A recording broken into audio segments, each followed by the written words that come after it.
ხმამაღლა ყველამ ერთად თქვათ ლოცვა მამაო ჩვენო მამაო ჩვენო რომელი ხარ სათაშინო წმინდა იყავ სახელი შენი მოვედინ სუფევა შენი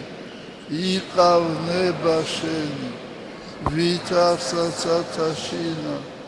ეგრეცა ქვეყანასა ზედა ური ჩვენი არსობისა მომე ჩვენ დღეს და მომიტევენ ჩვენ თანანადები ჩვენ ვითარცა ჩვენ მიუტევებ თანამდებთა მას ჩვენ და ნუ შემიყვანებ ჩვენ განსაცდელსა არამედ მიხსენ ჩვენ ბოროტისაგან ამინ